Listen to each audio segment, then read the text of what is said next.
working full-time in a job that you hate or couldn't care less about, who wants to do that? Nobody wants to do that, but people do it day in, day out for their survival.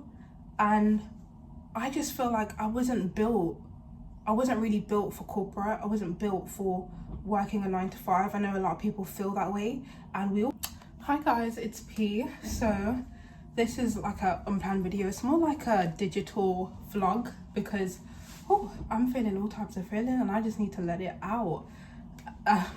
Where do I even start?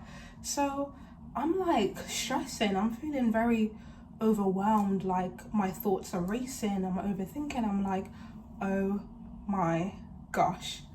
And if you see something, like, it's just my septum flipped up. It's not a booger. But like, I'm just like stressed. Like that's the feeling. I'm like so stressed. I feel very tight and uncomfortable, and it's hot and I feel like I can't breathe. Because this is my thing, right? I feel that way because it's not in our inherent human nature. It's not in our nature to go clock in, be a number, and just work 10 hours a day, either sit down or on our feet all day, unless it's for a cause. It's funny how like it's hard to do that for a cause that you don't really care about. You just know that you're doing it to pay the bills and put food on the table, versus when it's a project that you're passionate about, then all of a sudden you have all this creativity, you're in the flow.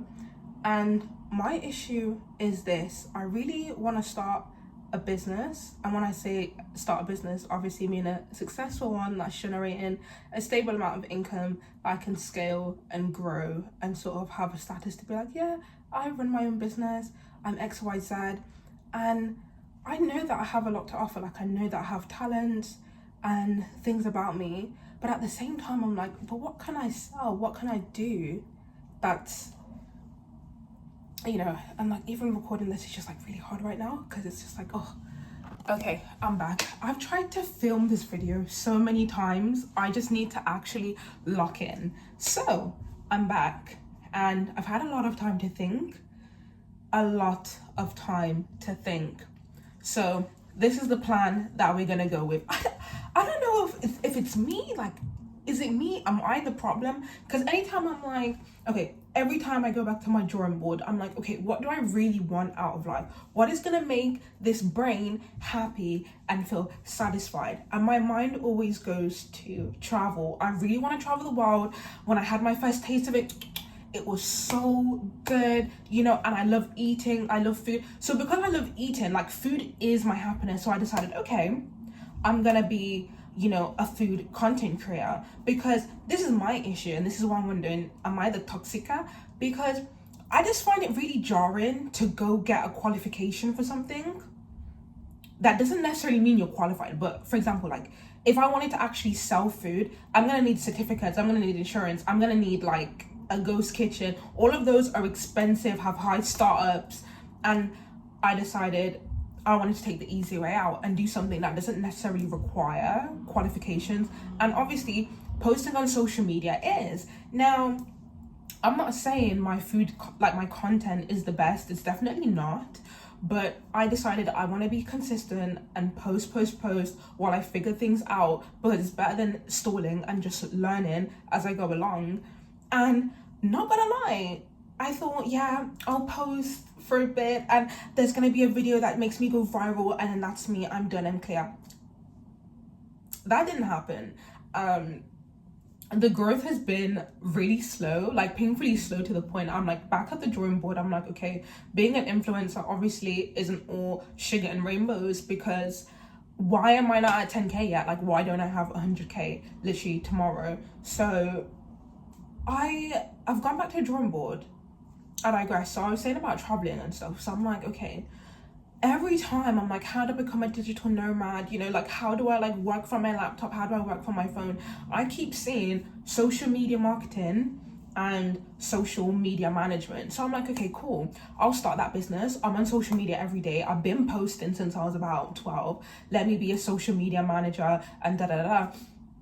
And then I realized, oh, I don't want to start my account from zero. How is that? How can I start a social media account? People are coming to my account because they want to grow their business. How am I, an account with 0 followers, reaching out to brands who already have way more followers as is and being like, let me scale your business? It's laughable. And this is what ChatGPT is saying, mind you. Like, I'm trying to get all my tips from ChatGPT and I'm like, what the hell was that? Did y'all hear that? It sounded like someone's like, get out. Anyway, that was really scary. Make sure my door locked. I'm good. But like, yeah, why am I so? Anyways, so I was like, okay, well, I already have Penny's Pantry and that's at about 340 followers. I know, not groundbreaking, but I'd rather start with a page that already has followers, I guess, and just scale it from there organically and just try and like reach out to brands and stuff and really just try to get my foot in the door. So be like, oh, I've just started a social media management business company. I don't know. Oh, what do you do? I help.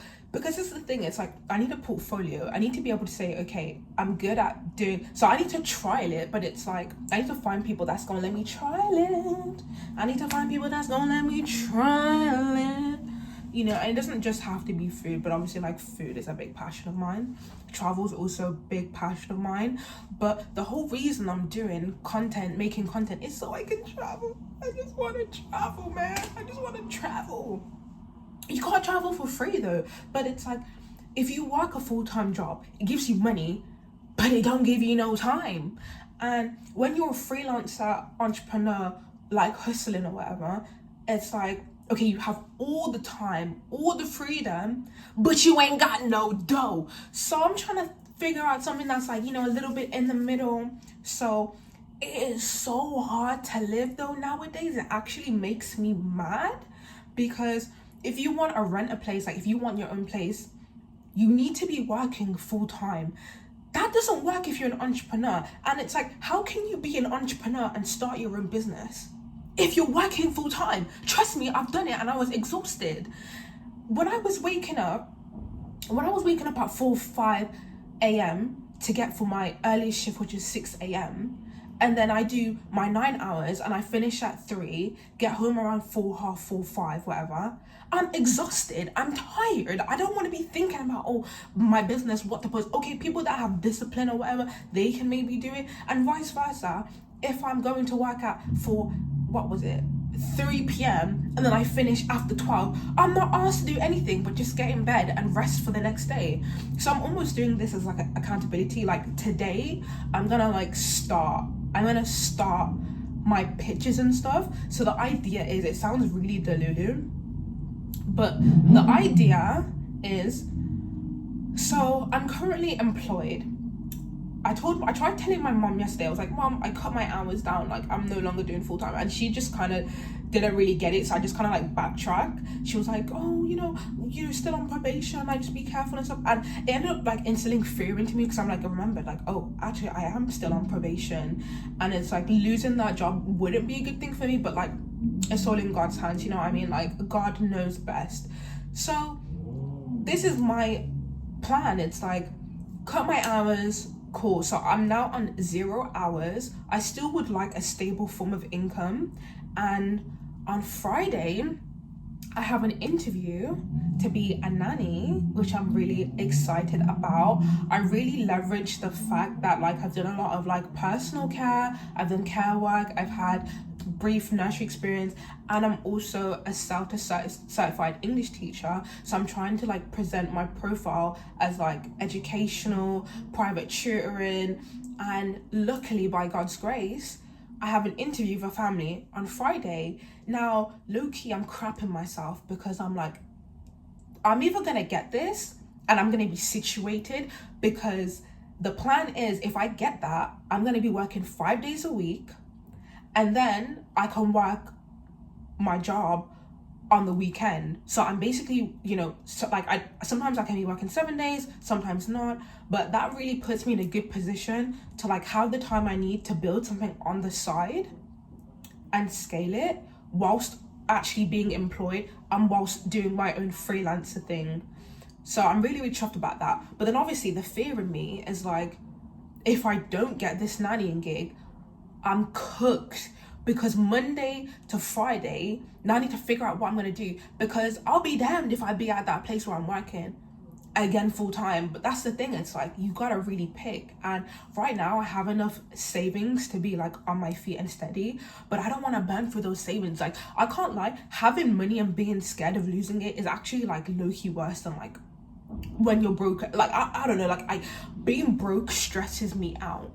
Working full-time stresses me out. It's like I'm depressed when I'm unemployed, and I'm depressed when I'm working full-time. At this point I'm like, you know, and I've been happiest, not gonna lie, when I have my own business. Obviously it's a lot, like it is a mental toll. At this point life is just a lot, and I'm like, damn, like I really need to heal, because this crazy, like. So in my delulu head, obviously God's gonna have another plan for me, but in my head the perfect thing would be on Friday I get this nannying gig, I do it Monday through Friday, and it will be like, I don't know, like 6 or 7 hours a day. It'll be like from 3 p.m. till 7 or 8 p.m. and then on Wednesday it will be a bit longer till 11 or 10 I think. And then occasionally be working at the hotel on like weekends and stuff, whilst building up this social media management gig. So I'm quite nervous. So I'm going to be using my Penny's Pantry page. I'm thinking of doing more content. I have to do more content that basically shows my face. That's what the people want. The people don't want me just recording what I'm doing cooking, and that's really hard to do anyways. And it's like, I'm not gonna lie, I find it really hard to cook and be on camera. I don't mind just the eating process. Like I love cooking, don't get me wrong, but it's like, I love eating, but then it's like, I don't really like eating on camera too tough either. Like, I don't know, like some people are good at like eating on camera looking cute, you know. There's this like Marissa Eats or something, she's really popular, especially on YouTube Shorts. They be eating her up, no pun intended. And it's like, I could see myself doing something like that, but to do that you got to be good and comfortable with filming yourself in public and then making voiceovers. And she speaks so fast, and she literally describes the food so good. She literally be like this, oh my gosh, I had this chopped cheesy like mozzarella sticks and they were so cheesy, and it was, you know. And but it's like, I always look at those people that are making content and they can film themselves in public. If people are giving them side eye, when they turn around and be like, I got 200k on YouTube, I got a million and like a million point three, like 1.3 million on YouTube, and everyone's like, oh okay. So I feel like it's easier to like be in that aura because you already know like you made it, whereas when you're coming up it's just so awkward. People really judge you for like sitting there filming yourself eating food. It's happened to me. And it's like, also the hate comments and trolls, like I wouldn't like, it's kind of, I'll be honest, like it's a bit off-putting when you're just trying to be delulu and already sort of live in this space of, oh, I'm already an influencer, I'm already a content creator with a following and a page, and you just get those little hate ass comments talking about, oh, you got 37 likes, oh, you're an influencer with 200 followers. It's like, bro, how do you think your favorite content creators got there? They didn't go from 0 to a million. Like, let's be for real. So right now I'm in my research stage. I'm really gonna put my all into this. Like this is the thing, like I've actually been taking my content creation seriously.